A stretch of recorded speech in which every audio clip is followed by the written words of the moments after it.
Welcome to my Coromon gameplay. Thank you for clicking on, and if you enjoy what you watch, then think about leaving a like and maybe subscribing. Now, let's get into it. First, we get woken up by our mom the same way I need to be woken up, with a kick. We then build the coolest looking character that I possibly could in this game, who also looks like a grandpa trying to look cool.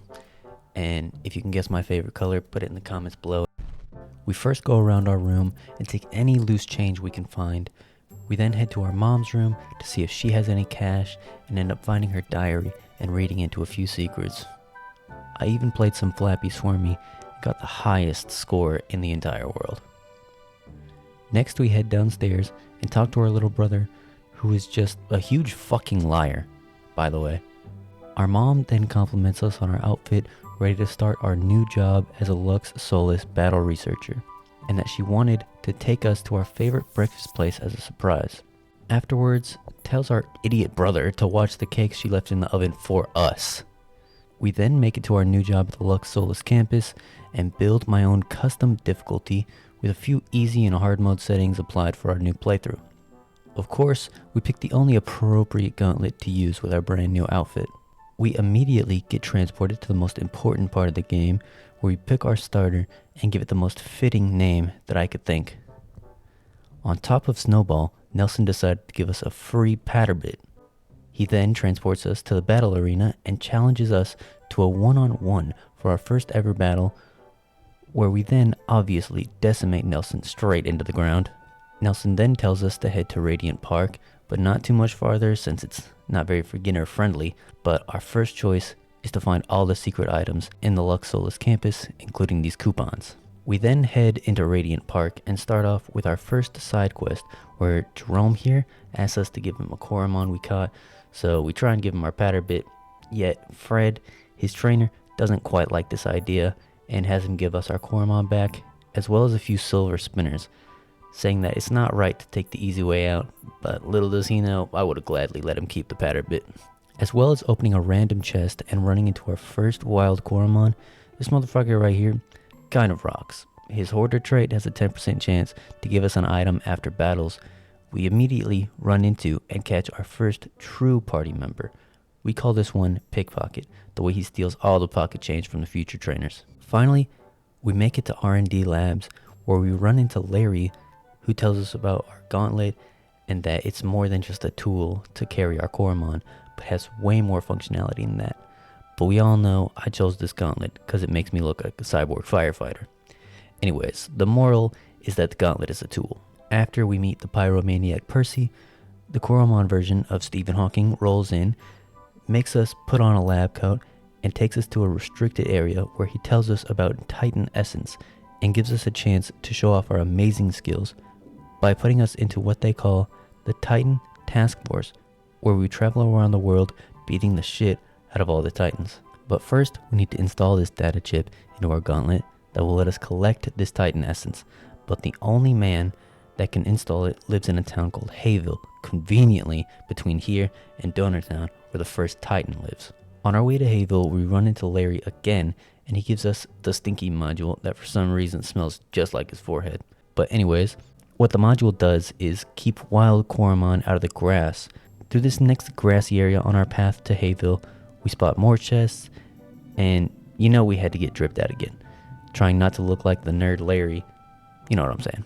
We proceed to find our next party member, Minnow, this fiery bull-looking dude. And please let me know in the comments below if you know what this means. We then meet Chuck, who wants to trade us his Buzzy for our Minnow, but luckily we have another. Chuck then travels back the way we just came from, and we follow him just for him to foolishly challenge us to a battle where we decimate him, as we should. And when he realizes he fucked up, he gives us his money and cries. We make it back to Hayville with 3 very important tasks. First, we meet with Noah. He tells us he was supposed to get a package from Lux Solus campus, but it never arrived. The shop in Lux Solus campus tells us that the package was already out for delivery, so on our way back to Hayville, we find the postman, whose Coromon have all fainted. We escort him through the grassy area, so he gratefully gives us the package for Noah, and we can now finish another bullshit side quest. Now that Noah has the parts he needs for the teleporter, we can travel between towns faster. For our next quest, we find this Beezle who is attacking Perrin. This is the guy who needs to put this damn chip in our gauntlet so we can collect the Titan Essence. He takes us to his workshop and tells us it'll take some time to put it together, so he gives us a replacement gauntlet and recommends we head to the library and meet his brother, the biggest bookworm ever, kind of like someone I know. When we enter the library, we immediately book it to the fantasy section, which is my personal favorite genre.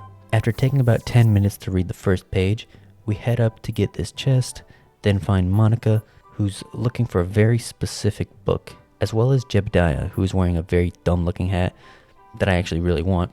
So I take about 5 minutes, since I'm so smart, to answer all his questions correctly first try. Now I have proof that I'm a Coromon master. We get to the other side of the second floor and meet Perrin's brother, who recognizes our genius because of the bookworm hat and gives us a few more books about all things Coromon. After reading all those books, we head back to Perrin, who tells us that our gauntlet is done. We give him back the temporary and get back our gauntlet with the all-new push module installed as well. We leave Perrin's workshop and get stopped by Beth, who needs our help stopping a bunch of Beezle who have escaped and stolen all her left socks. What are they going to do with these socks? I don't know, but all I know is I am keeping one as a souvenir. We return to Beth after beating all the Beezle, and she gives us the Larry's forehead disc. Now we can put the disc in our new souvenir and beat the shit out of any scientists we meet. Now we gotta use our new push module to move this log and skip town before anyone notices what we've done. In the next grassy area, we run into a bunch more trainers, which is perfect for our sweet little pickpocket. He just steals band after band after band until they got nothing left. We continue on through any puzzles, finding more chests, even random people like Jack just trying to hide away from the rest of the world.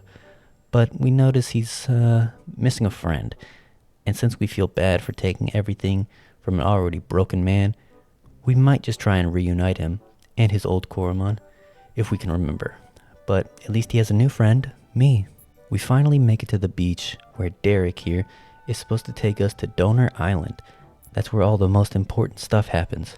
It's where we are supposed to find our first Titan, and run around in a cave so dark you can't tell your hands from your balls. And the icing on the cake is just how beautiful it is. Okay, what the hell? I didn't realize there was a storm here. I really should have listened more to Stephen Hawking. He probably said something like bring an umbrella or a jacket, but I was so focused on the gold gauntlet behind him, and I'm gonna have to go back there and give him a piece of my leg. Anyways, here we meet with Oleg. I spent a lot of time with this guy and I hate him now, but you'll see later on.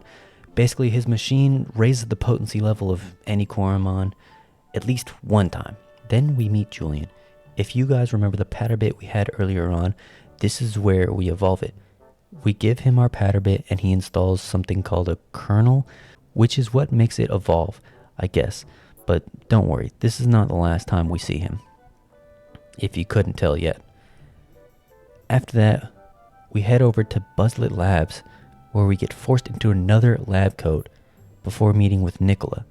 Nicola tells us that his friend Thomas was being chased and locked himself away in the fuse room they built in the cave.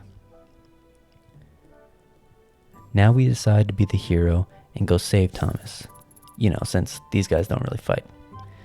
But anyway, Nicola is kind enough to give us some items to help us traverse the cave and find Thomas, like a helmet with a light on it, some healing cakes, and stinky scent, or as I like to call it, Larry's natural musk. But before we head into the cave, we have one more person to see. This is Joseph. He's going to give us the most important item in the game. I don't really care what anyone says, this tool helps us see the potency level of any Coromon we run into. We use it a lot. After fighting a few wild Coromon by the water, we gotta heal up. But the nurse notices something wrong with our Patterbyte and tells us to get the data we installed uninstalled because it's an illegal version. So we head back to Julian, call him out on his bullshit, and get the data uninstalled. But thankfully, he works for the company that makes the real update and can sell it to us for the low price of 1,000 gold. Just too bad we're poor right now. We'll be back though. Now, onto our next area, Thunderous Cave, where we will spend the next 3 hours. Yeah, you heard me right. 3 hours just to find one fucking Coromon. In order for you to understand why I spent 3 hours here, I'll need to explain what a potent and perfect Coromon are. All Coromon have 3 variants based on the potent number they have. 1 through 16 are normal, 17 through 20 are potent, and 21 is perfect.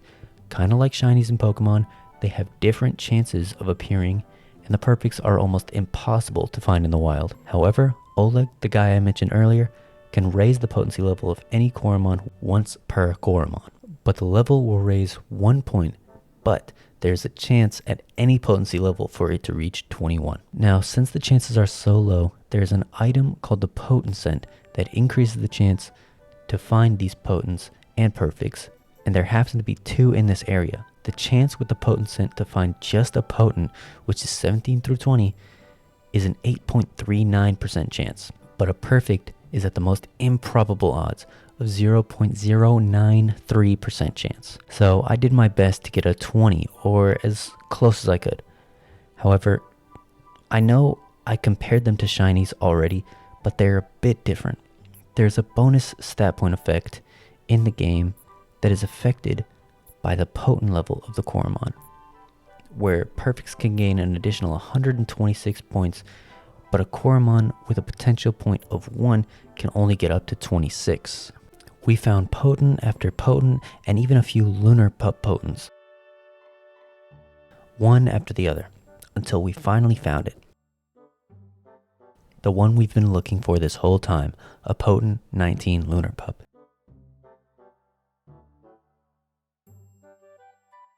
After running around for a little bit longer, unable to find anything higher than a 19, we went back to town, grabbed our lunar pup. We then headed upstairs to talk to Oleg, give him our money and our Coromon in the hopes of getting a 21. Now, the way this works is that once you give him your Coromon, you have to take at least 1,000 in-game steps. Then you can go pick it back up.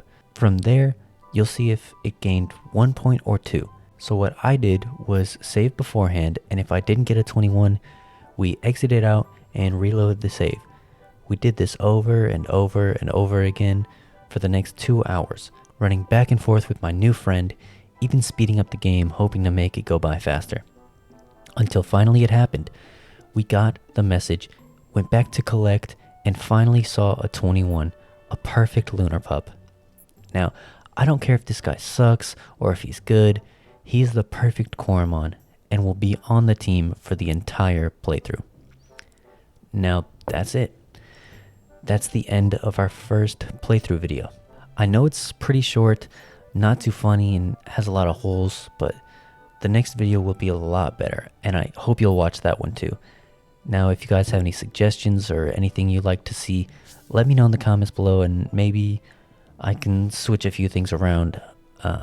Thanks for watching, and I hope you enjoyed.